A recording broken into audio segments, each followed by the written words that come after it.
Ref, he was covering his mouth. He was doing it while talking to me. World Cup final. Extra time. The whole planet is watching.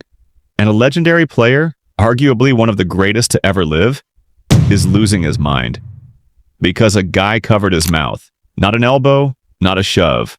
Covered his mouth. And that was enough for the guy to demand a red card.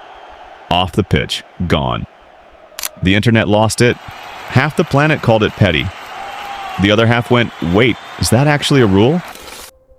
Yeah, it's actually a rule. And the reason it exists is way darker and, honestly, way smarter than anyone clowning on this moment realized. Let's get into it.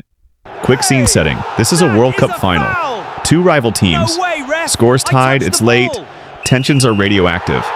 One player just got a second yellow card for a reckless foul, meaning he's out and his team's down to 10 men in extra time. Rough moment. And in the chaos right after that, a player on the other team is talking to someone on the pitch, and for about 1 second, he covers his mouth with his hand. 1 second, that's it. That's the crime. And the player who just watched his teammate get sent off spins around, starts signaling to the referee like he just witnessed a felony. His just ejected teammate joins in too, demanding a red card.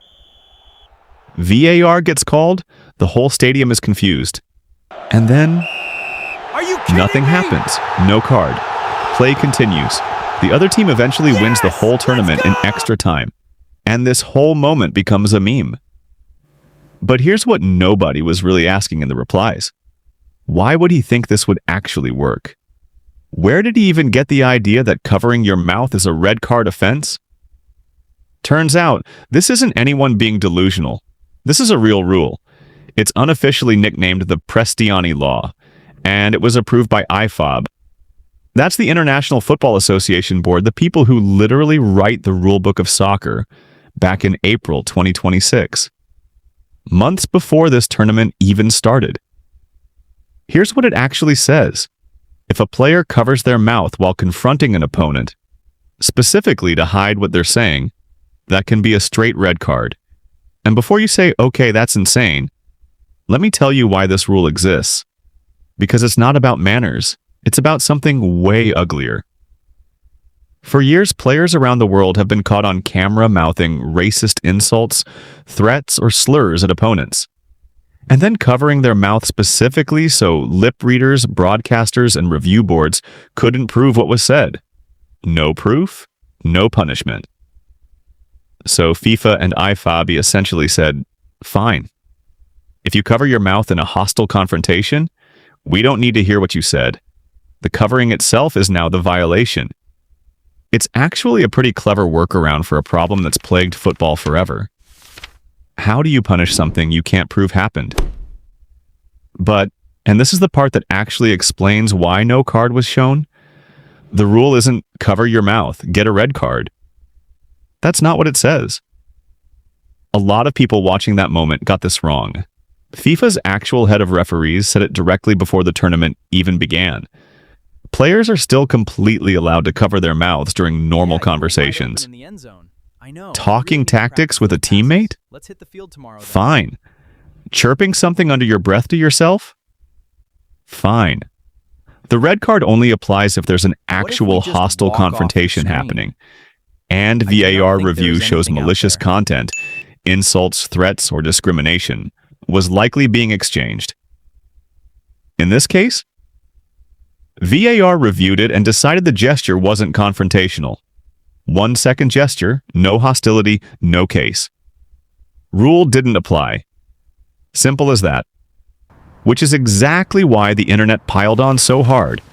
Someone was trying to use a real rule, in a situation the rule was never built for. And this actually wasn't even the first time this rule caused chaos at this World Cup. Earlier in the tournament, it directly led to red cards for other players, including a group stage sending off and a round of 16 dismissal. For the exact type of hostile, mouth-covered confrontation the rule was designed to catch. So this isn't some obscure gotcha rule sitting unused in a 400-page manual.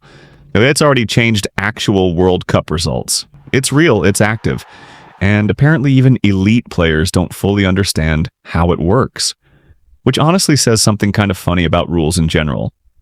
The more specific and well-intentioned a rule is, the more confused people get trying to apply it in the heat of the moment, even elite professionals. So, to sum it up, no, covering your mouth on a football pitch will not get you sent off. But covering your mouth to hide racist abuse or threats during a hostile confrontation, in a way VAR can reasonably infer, absolutely will. It's a genuinely clever rule built to fix a problem that had no other fix. Someone just picked the wrong moment to try and use it. And that's this week's random question, answered. If you've ever seen a weird sports moment and thought, wait, is that actually allowed? Drop it in the comments because that's literally the whole channel. I'll see you in the next one.